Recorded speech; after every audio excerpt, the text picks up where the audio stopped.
Alors oui, pour vous les fans du tisseur, j'ai quelque chose d'exceptionnel pour vous. Et pour les fans de Marvel, parce que là peut-être que je tiens quelque chose. Ou alors peut-être que c'est juste l'effet que j'ai donné à la vidéo qui a fait que ça donne quelque chose. Vous ne comprenez rien à ce début de vidéo, je comprends parfaitement que vous ne comprenez rien vous-même. Vous avez tous vu le trailer de Spider-Man Far From Home. Vous avez vu qu'à un moment Spidey fait sa valise pour partir donc en Europe. Mais est-ce que vous avez fait attention à cette scène quand il met donc ses affaires dans la valise et qu'il hésite à prendre son costume? On peut utiliser les images dans tous les sens. Peut-être qu'un de ces sens pourra faire qu'on puisse savoir ce qu'il se passe dans Avengers Endgame. Alors oui, c'est extrêmement bizarre. Alors évidemment, c'est plus qu'une interprétation d'image. Là, c'est de la surinterprétation. C'est vraiment, genre, j'exploite le truc à fond pour essayer de savoir qui meurt ou qui ne meurt pas dans Avengers Endgame. Alors peut-être que cette vidéo sera nulle à chier, folle, inintéressante, infondée, possiblement. Mais j'avais envie de vous la faire. Alors vous allez me dire, mais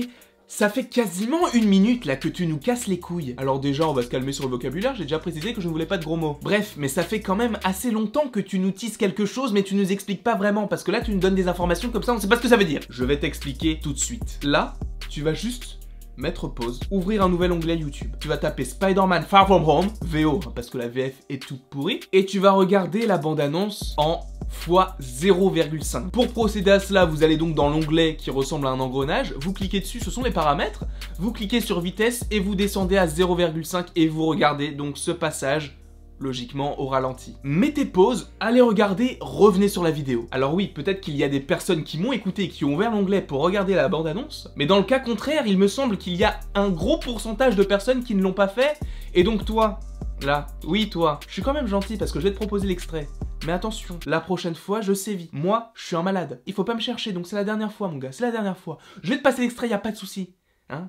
Mais ne fais plus la feignasse, hein? Faut te bouger maintenant, Gérard! Faut te bouger! Aparté fini, je vous passe donc l'extrait.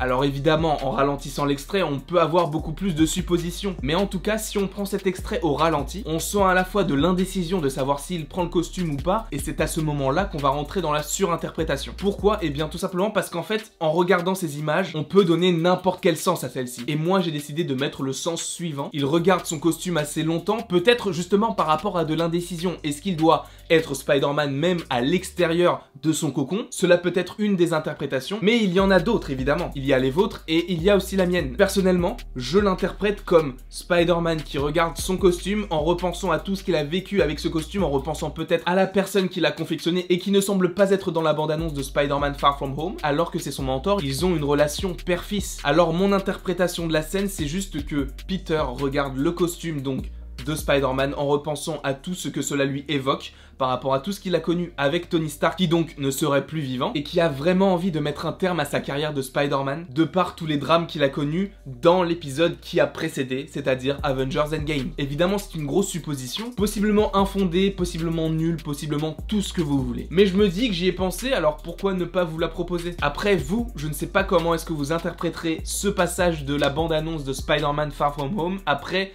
c'est libre à chacun. Moi, c'est ce que je pense, ou plutôt c'est ce que j'espère qu'il se passera. Enfin, espérer, c'est un bien grand mot. J'espère évidemment qu'Iron Man n'est pas mort dans Avengers Endgame. Mais je veux évidemment vous dire que ce n'est pas sûr à 100%. C'est même quasiment sûr à 0%. Je voulais juste vous préciser qu'à ce stade-là, tout est possible. Même les théories les plus folles que vous ayez, c'est possible. Regardez, ma théorie est totalement bizarre et il faut la mettre au ralenti pour comprendre le sens de cette théorie. Après, je ne sais pas ce que vous en pensez, n'hésitez pas à me dire en commentaire ce que vous pensez de ce que je pense. N'hésitez pas non plus à mettre comment vous interprétez ce passage, n'hésitez pas non plus à aimer, à partager et à vous abonner, ça me ferait vraiment très plaisir. Et il ne me reste plus qu'à vous dire à la prochaine pour la prochaine.